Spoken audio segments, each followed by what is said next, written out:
Guys, moving on to a 6:30 matchup here on NBC. This is an interesting one, but before we get to that, be sure to subscribe.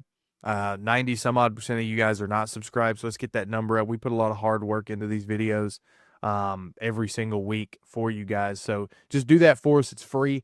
It's real quick. It's just a little button down below, so go ahead and hit that and help us out. We've got a rivalry game here between number 20 USC, who come into this game 5-1, against number 13 Notre Dame at 4-2. Again on NBC at 6:30. Looks like Notre Dame's an 8.5-point favorite with a 68% chance to win, according to the FBI. Quinn. Yeah, man.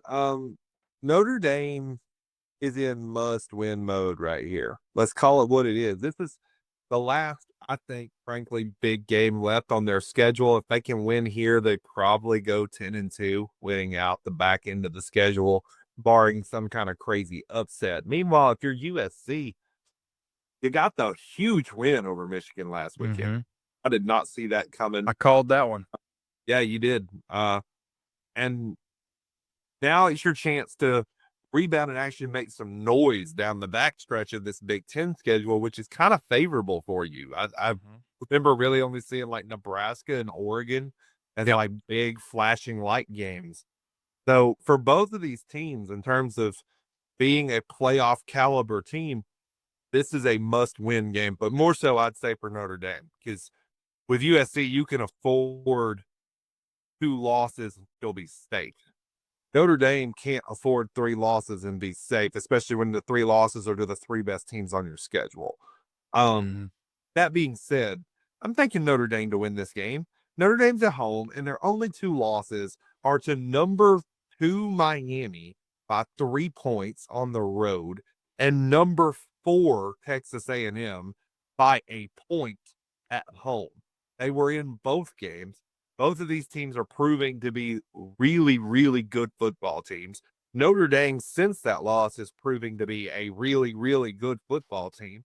I've been in my personal life at work defending this Notre Dame team staying ranked when they were sitting at like 1-2 and they were ranked like number 24 or something. I had folks coming up to me complaining, how can a 2-loss team be ranked? I'm like, look who they played, man. They played 2 of the best teams in the country, Yep. lost by a combined 4 points. They're blowing out everybody else they play. But that being said, none of that matters unless you win this battle for the Jewel Shalehi. I think they do it.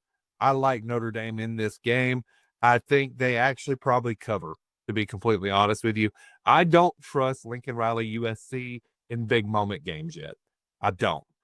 The Michigan game, you can say it was a big moment game. I say no. It was buried in the list of big games last weekend. It was just kind of one of those, oh, hey, USC and Michigan, those were 2 big brands that they're playing. And there was that little bit of jabbering with Sharon Moore saying that it's going to be a packed out Memorial Stadium just because Michigan's coming to town. But as far as it being a big game, no, there will be much, much more attention put on this Notre Dame USC game than there was on that USC Michigan game. And I do not trust Lincoln Riley yet to win it. He needs to go out there and prove me wrong. Yeah, this is by far a must-win game for Notre Dame, and with them being ranked 13th in the country right now, um, that all but tells me that they're going to make the playoffs if they win out, and I hate it. I think that they should be an 11-1 team to make the playoffs. They should not be a 10-2 team to make. I don't care who you lost to. If you're not in the conference, like you don't get the benefit of the doubt to me. You shouldn't. Okay. I think there needs to be some nuance to that kind of statement. So what if Miami goes undefeated, winning the ACC, which is highly likely, and A&M goes to the SEC title game and makes the playoff as like a one-loss football team? You're telling me that the team that goes 10-2 that lost to those 2 teams by 4 points? I don't care, Quinn. Get in a conference. Win a conference. Those other two teams have to play one more game than you.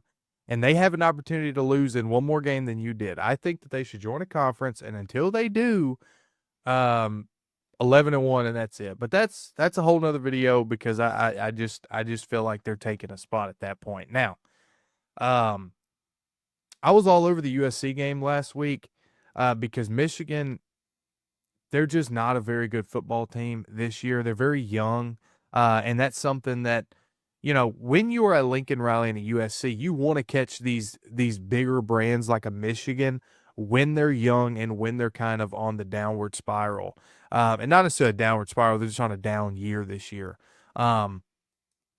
Because I think that was a big win. I mean, you beat Michigan. Like, just saying that, that's a big win for Lincoln Riley, and it was overshadowed, unfortunately. It was not overshadowed with me. Yes, Notre Dame is a very good football team, and yes, they lost to Miami and Texas A&M, and they do have a weak schedule, so there's a very good chance that they go 10-2.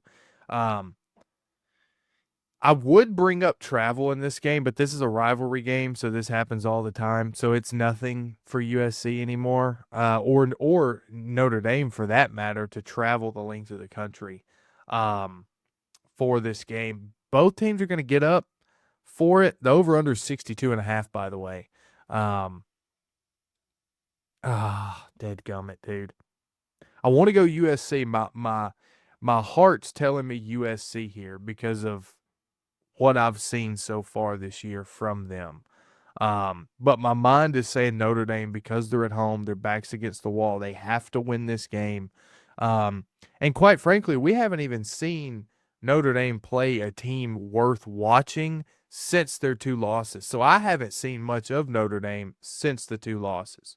Give me Notre Dame to win. I don't think they cover the 8.5 though.